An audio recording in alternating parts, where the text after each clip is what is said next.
Hi everyone. The past few lessons we've been talking about matter, changing matter, physical changes, chemical changes. Today we are going to continue to learn about changing matter, but does temperature have an effect on changing matter? What I have here is an assortment of different colors of glow sticks, and these have not yet been activated, but we know how they get activated. We take one, and to make it glow, all you have to do is break it. And as you break it, you hear cracking. Don't you wonder what that cracking is? I'm outdoors right now, so you can't really tell the glow that well. But let's compare it to another one. You can see it's glowing. Something must have happened to make it glow. You guessed it, a chemical reaction. So here is another glow stick that has not been activated. And I very carefully, while I had my goggles on, I took a pair of scissors and I looked really closely. And if you look very closely, you can see that the tip of where it's glowing, of where the dye is on one side and on the other side as well. So I took my scissors and I made a little cut inside, and you'll see there's liquid inside of this glow stick right now. And what I was able to take out is this glass rod that's in there. Now this glass rod contains a liquid, and inside of this plastic tube there's a liquid, and when we bend and when we crack, you're breaking the glass tube, causing the matter in here and the matter here to react. It's only when these two chemicals get mixed together that causes the chemical reaction of the glow.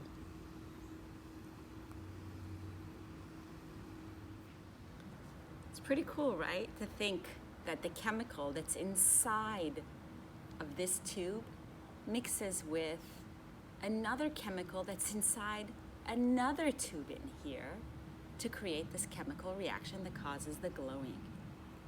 Now the question I want to ask you today is, will temperature make a difference? Will heat make a difference in this reaction? Will it make it go faster? Will it make it glow brighter? And what will happen if we cool it down? Next, I'm going to go indoors and I'm going to do an experiment so that you can see it a little bit better inside of a darker room. What I have here are 3 different cups with 3 glow sticks inside of each. A green, a pink, and an orange inside of each one. But the only difference is the temperatures. This one is ice cold, this one is room temperature, and this one is boiling hot water. What I'm going to do is leave them in here for 2 to 3 minutes, and then we're going to crack them, activate them, and see if we see a difference in the glow intensity or how fast they glow. Let's see what happens. Okay, let's go. I'm going to start with the one that's been in ice cold water. And I'm going to crack all 3. Now that it's cracking, you know what that cracking sound is, right? It's the glass that's breaking inside. This is our first set for the ice cold. Let's do the room temperature.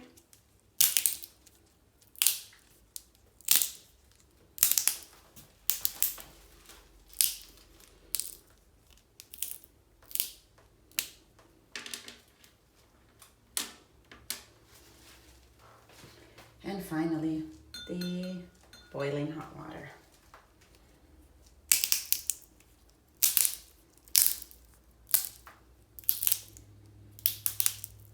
Wow, well, I see a difference already. I have all three. You can tell, look at how much brighter this one is.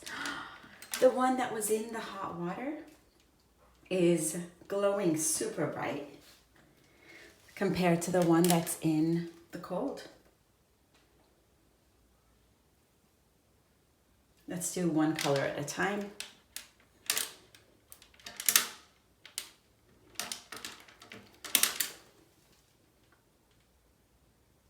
Let's make it even darker in here.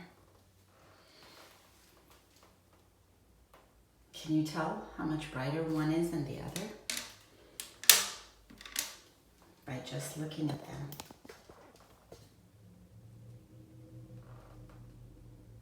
The heat caused the reaction to speed up, and this one started to glow a lot faster. Those are coming back, those are starting to glow now, but the keeping them cold slowed down the reaction, right? So maybe if we want our glow sticks to last longer, maybe we should keep them in a cool place before we use them, and they'll be slow, unless you want them to glow faster. Let's compare the orange ones. That's really obvious too.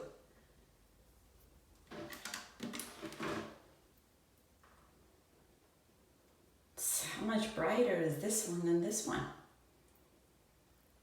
So obvious. Let's make sure we're all open. Definitely a difference.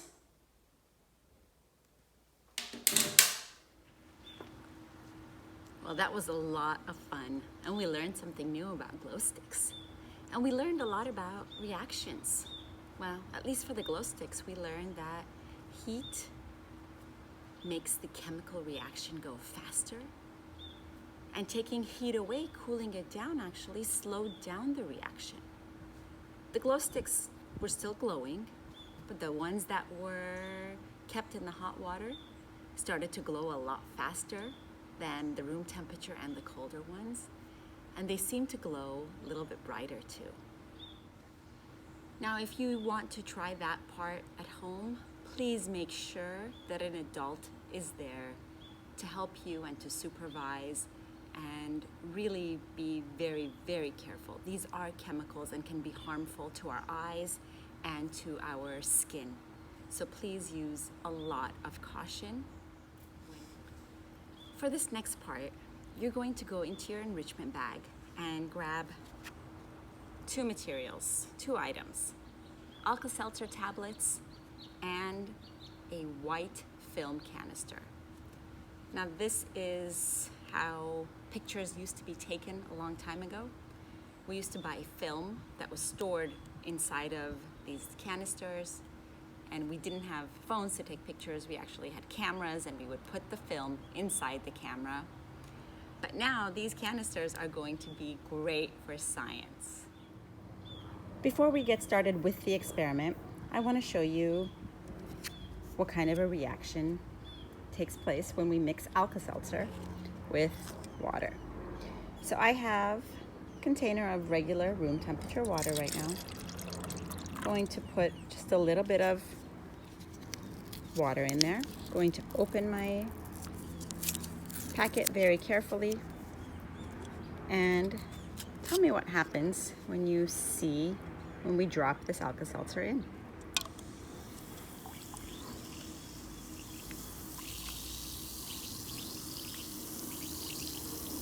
Pop, pop, fizz, fizz. What's going on?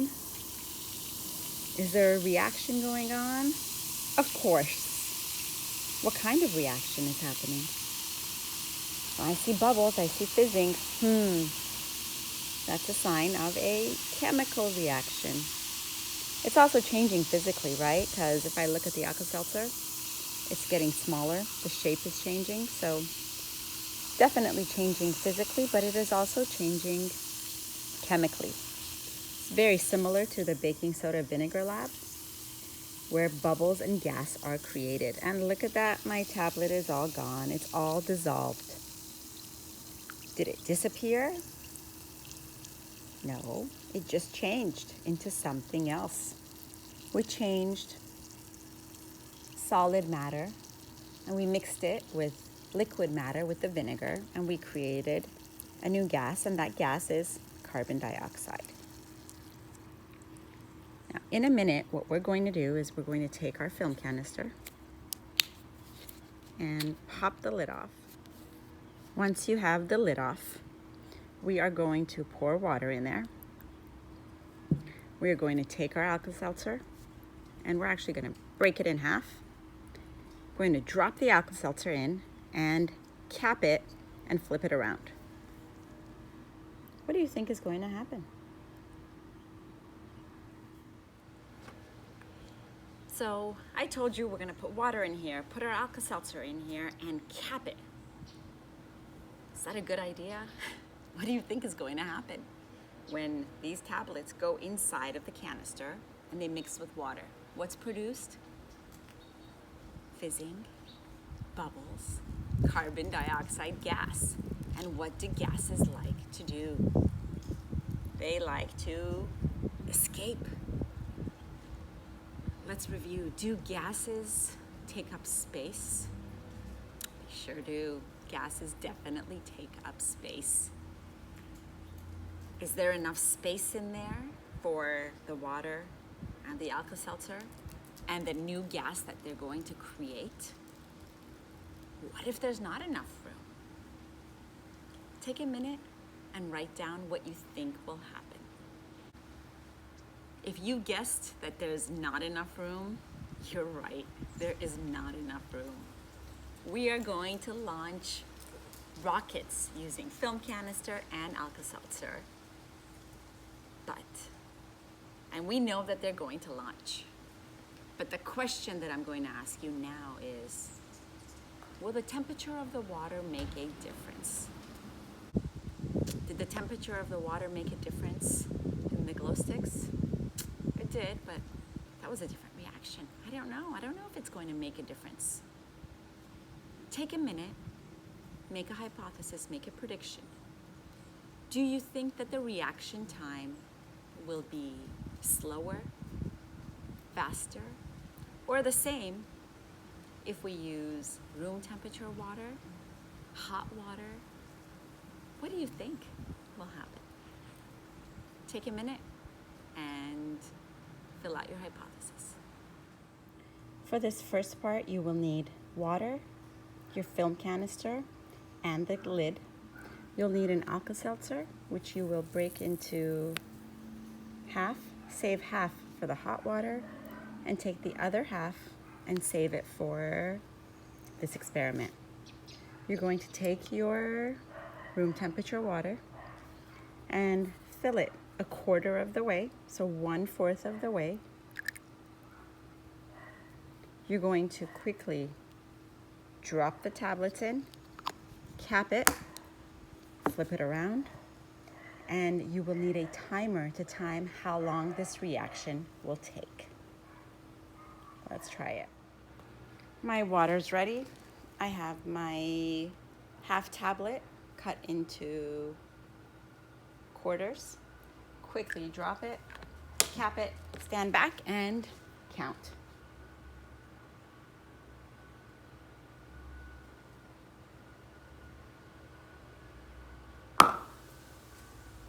Whoa! That was 10 seconds for the room temperature water. Okay, now let's go ahead and try this with hot water. Please make sure an adult is present and helping so that you don't burn yourself. Now I have very hot water. Again, I'm going to fill it a quarter of the way. I'm going to take my tablet, my half a tablet, and break it in half again. And I'm going to drop, cap, flip, and start counting. Whoa! That didn't even take a second. Let's try it again. Okay, let's try this again. So I have my canister filled a quarter of the way.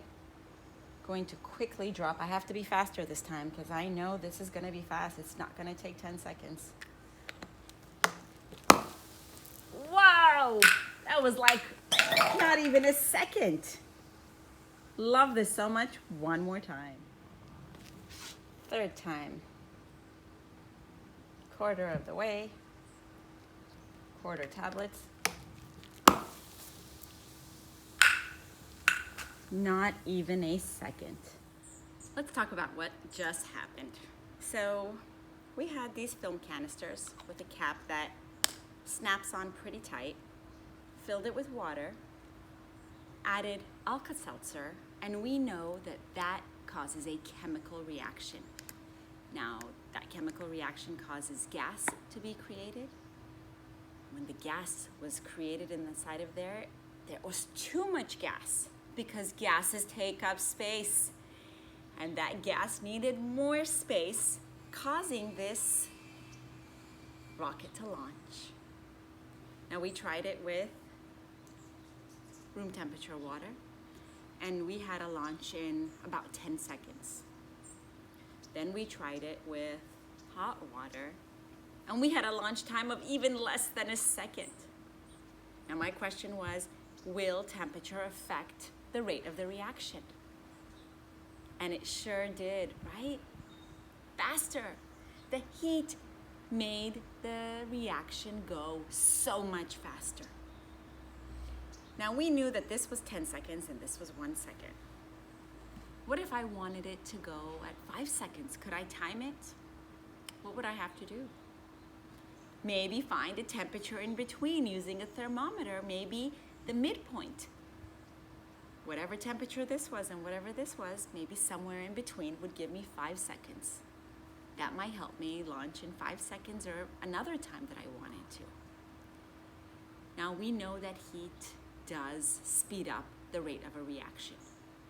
Think about it. Think about if you're baking, if you're making cookies in the oven. It'll cook faster at 400 degrees rather than 300 degrees. You might also burn them, but you'll definitely cook it faster. Heat speeds up the rate of a reaction. Now, you were provided with 2 full Alka-Seltzer tablets inside of your kit, which allows you to run this experiment 4 times. So you can go and try other things. You can try maybe ice cold water. That's one more thing that you could change. What are some other things that you could change? I told you how much water to put in here, but would that affect the rate of the reaction? I don't know. Something to try. Maybe you added more, if you added more water or less water. Could we change anything else? So many more things that we could change. I told you the Alka-Seltzer, I told you to take it, break it in half and break it in half again and drop in 2 quarter tablets. What if you dropped in 1 full tablet? What do you think would happen then? Do you think it would pop higher? Do you think it would pop faster? And why? Go ahead and try this experiment, and please make sure to be safe and have the supervision of an adult with you at all times.